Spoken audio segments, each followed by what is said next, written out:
भेड़िया बना साधु।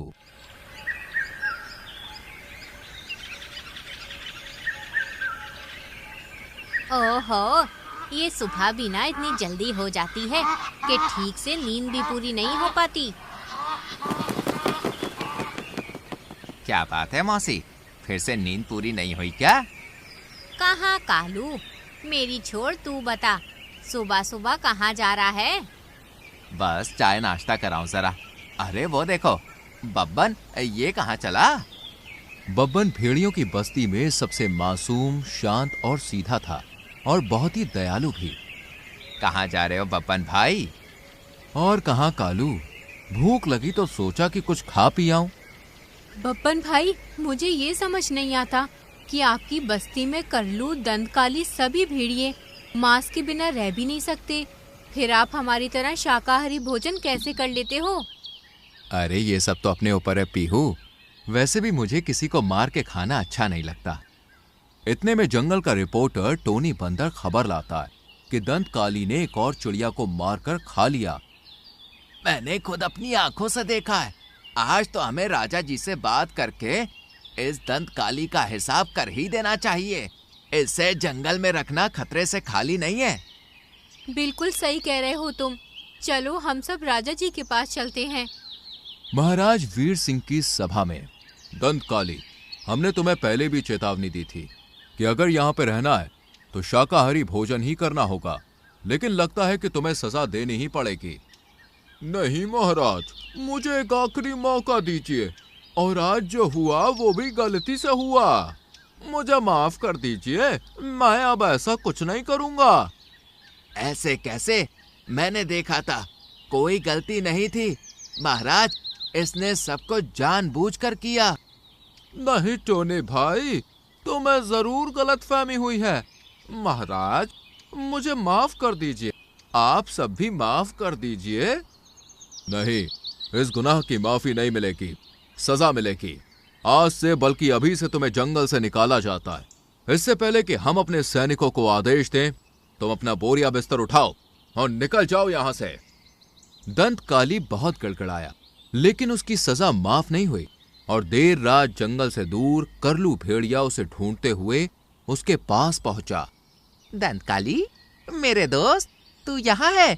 अरे मैंने तुझे कहाँ कहाँ नहीं ढूंढा।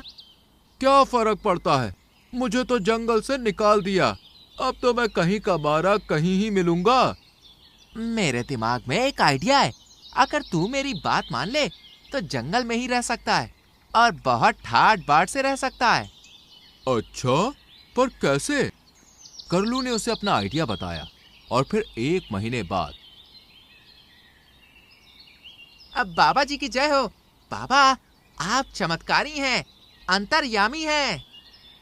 ठहर तो कर लूं जरा, ये बाबा कहीं देखा देखा सा लग रहा है। अरे ये तो दंतकाली है, ये बाबा कैसे बन गया? हाँ सही कहा मौसी, ये तो अपना दंतकाली है।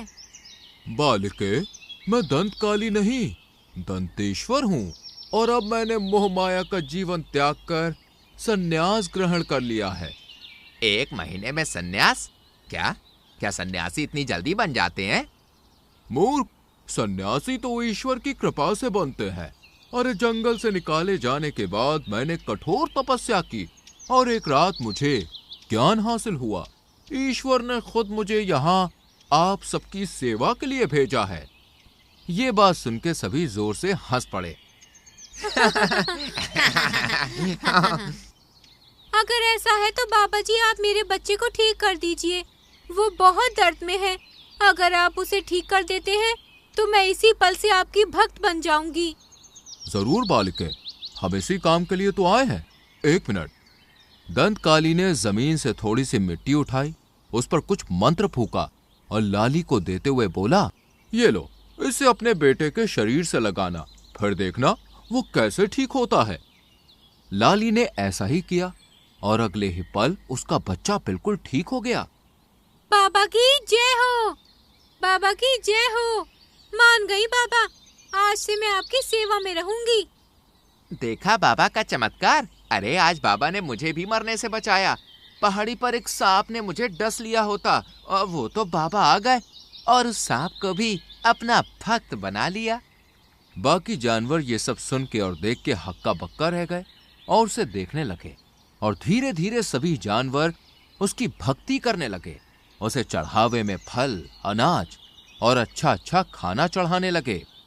हमारी तरकीब काम आ रही है, पूरा जंगल तेरा गुलाम बन रहा है। हाँ, पर मैं ये घास फूस खाकर थक गया हूँ। अब कुछ मांस मछली हो तो बात बने। बस थोड़ा सा सब्र और हमारी आखिरी चाल बाकी है। अरे उसके पूरा होते ही अपना असली गेम हम शुरू करेंगे। अगले दिन मीनू मौसी हड़बड़ाती हुई दंत काली के पास पहुंची। बाबा जी, मैं तो लुट गई। मेरी माँ ने मुझे एक कीमती अंगूठी दी थी, वो किसी ने चोरी कर ली। मेरी अंगूठी दिलवा दीजिए बाबा जी। पर ये सब कब हुआ मौसी? शायद रात को पीहू, मैंने तो अलमारी में ही रखी थी, लेकिन अब वो वहाँ नहीं है। अगर ऐसा है तो हमें महाराज के पास जाना चाहिए। ये दंत काली क्या कर लेगा? एक अकेली पीहू ही थी जिसे दंत काली के बाबा होने पर रत्ती भर यकीन नहीं था, लेकिन आज कुछ ऐसा हुआ कि वो भी उस पर भरोसा कर बैठी। शांत बालिके शांत, मैं जानता हूँ पीहू तुम्हें मुझ पर यकीन नहीं, पर मुझे कोई अफसोस भी नहीं। बाबा का चमत्कार थे, एक दिन तुम भी मेरी शरण में आ ही जाओगी। पहले मौसी की अंगूठी ढूंढते हैं। दंत काली ने आंखें बंद की और मंत्र सा पढ़ने के बाद सीधी दिशा में चलते हुए बब्बन भेड़िए के घर पहुंचा। यहीं पर है मौसी तुम्हारी अंगूठी। अंगूठी? कौन सी अंगूठी? क्या बात है मौसी, तुम रो क्यों रही हो? यहाँ कैसे हो सकती है? बब्बन चोरी नहीं कर सकता। अरे मैंने कब कहा कि उसने चोरी की है? हो सकता है मौसी यहाँ आई हो और भूल गई हो। अरे नहीं, मुझे पक्का याद है, मैंने अलमारी में ही रखी थी और मैं बब्बन के घर पिछले 1 महीने से नहीं आई। कोई काम ही नहीं पड़ा। कोई मुझे समझाएगा कि हो क्या रहा है? 1 मिनट बालक।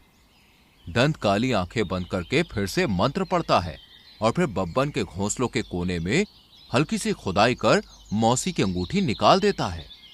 मिल गई मेरी अंगूठी, धन्यवाद बाबा जी। पर ये अंगूठी यहाँ कैसे आई?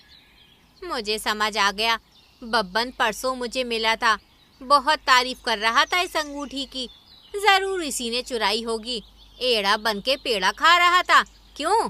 तू तो धोखेबाज निकला। बब्बन भैया, तुमसे ऐसी उम्मीद नहीं थी, शर्म आनी चाहिए तुम्हें। सभी बब्बन को खरी खोटी सुनाकर चले जाते हैं, पर उसकी सुनने के लिए कोई राजी नहीं था। फिर शाम को पीहू, मीनू सभी दंतकाली के दरबार में बैठे थे कि तभी लाडो रोते हुए आती है। अरे बाबा जी, मेरी बेटी कहीं मिल नहीं रही। पूरा जंगल ढूंढ लिया, ना जाने वो कहाँ है। आप उसे ढूंढ दीजिए। रो नहीं लाडो, बाबा जी जरूर चमत्कार करेंगे। हाँ बच्चा, मैं अभी अपनी शक्तियों से पता करता हूँ कि टुन्नी कहाँ है। दंतकाली ने फिर से मंत्र पढ़ने का ढोंग किया और जंगल में कुछ दूर एक सुनसान जगह पर पहुंचा, जहां बब्बन के ठीक पीछे टुन्नी का आधा शरीर पड़ा था और उसके मुंह पर खून लगा था। बब्बन, तूने मेरी बच्ची को मार दिया। तूने ये अच्छा नहीं किया। बब्बन, तू इस हद तक गिर जाएगा, ये तो हमने सोचा भी नहीं था। हाँ मौसी, जिसे हमने हीरा समझा वो तो कोयला निकला, और जिसे कोयला समझा वो हीरा। अब तो इसे सजा मिलनी ही चाहिए। बब्बन कुछ बोला ही नहीं, जैसे मानो वो होश में नहीं था कि वहां पर क्या हो रहा है। उसे खींचकर राजा के पास ले जाया जाता है और राजा उसे काल कोठरी में डाल देते हैं। नहीं नहीं महाराज, आप बब्बन को ऐसी सजा ना दीजिए, इसे मेरे दरबार में रहने दीजिए, मैं इसे सुधार दूंगा। सभी बाबा की बात से सहमत होते हैं। बब्बन दंतकाली के दरबार में रहता है। अगले ही दिन दंतकाली एक आपातकालीन सभा बुलाता है। क्या बात है बाबा जी, कोई अनहोनी होने वाली है क्या? सही कहा मौसी, कल रात मुझे ईश्वर ने संदेश दिया कि हमारे जंगल में कोई काला साया आने वाला है, इसलिए आप सब अपनी अपनी रक्षा करें। ये सुनते ही सभी के चेहरे पीले पड़ जाते हैं। डर के मारे सभी अपने अपने घरों में पैक हो जाते हैं, लेकिन फिर भी एक एक कर जंगल के जानवर गायब होने लगते हैं। ना जाने हमारे जंगल को किसकी नजर लग गई है मौसी। पहले लाडो, फिर भूरी और अब कालू भैया। कहीं ये सब बब्बन तो नहीं कर रहा? मुझे नहीं लगता कि वो है। मैंने तो उसे कल भी बाबा जी के दरबार में देखा और वो तो ठीक से होश में भी नहीं था। तो फिर ये सब कौन कर रहा है? यूं ही जानवर गायब होते रहे और फिर एक रात पीहू के दरवाजे पर दस्तक हुई। कौन है? पीहू बहन, जल्दी दरवाजा खोलो। मैं बब्बन, बहुत जरूरी बात बतानी है तुम्हें। नहीं नहीं, मैं दरवाजा नहीं खोलूंगी। अरे डरो मत, मैंने कुछ नहीं किया है, लेकिन आज तुमने दरवाजा ना खोला तो जंगल की घटनाएं यूं ही चलती रहेंगी। पीहू ने कुछ पल सोचा और फिर दरवाजा खोल दिया और फिर बब्बन ने ऐसा राज खोला जिसे सुनकर पीहू भी चौंक गई। ये सब दंत काली और करलू भेड़िया कर रहे हैं। दंत काली कोई बाबा बाबा नहीं है, अरे वो ढोंग कर रहा है और दोनों रात में जानवरों को मार कर खा रहे हैं। पर तुम्हें कैसे पता? वो लोग रोज मुझे कुछ खिलाकर बेहोश कर देते हैं, लेकिन कल रात मैं होश में था, तब मैंने उन दोनों की बातें सुनी। क्या सच में? अगर ऐसा है तो फिर हमें सबको ये बात बतानी होगी। नहीं, मैं छुपते छुपाते आया हूँ, इसलिए मैं जा रहा हूँ, पर तुम सबको बता देना। और कल रात ठीक 11 बजे दोनों फिर से शिकार पर निकलेंगे, तब उन्हें रंगे हाथों पकड़ लेना। पीहू ने ऐसा ही किया और अगली रात जैसे ही दंत काली और करलू लाली हिरन का शिकार करने निकले, तभी राजा वीर सिंह, पीहू, मीनू मौसी और सभी ने उसे दबोच लिया। गलती कर दी, जो पहले तुझे सिर्फ जंगल से निकाला था, आज मैं तुझे इस दुनिया से ही रवाना कर देता हूँ। वीर सिंह ने दोनों को एक ही वार में ढेर कर दिया और फिर इस बार तो हमसे भी गलती हो गई, जो हमने दंतकाली जैसे ढोंगी पर भरोसा कर लिया और बब्बन पर शक किया। हमें माफ कर दो बब्बन। मैंने तो तुम सबको कब का माफ कर दिया। इस तरह दंत काली और करलू मारे जाते हैं और जंगल में फिर से पहले जैसी खुशहाली आ जाती है। तो दोस्तों, कैसी लगी आपको ये कहानी? पसंद आई हो तो लाइक और शेयर करें और चैनल को सब्सक्राइब करके बेल आइकॉन प्रेस करें। मिलते हैं अगली वीडियो में।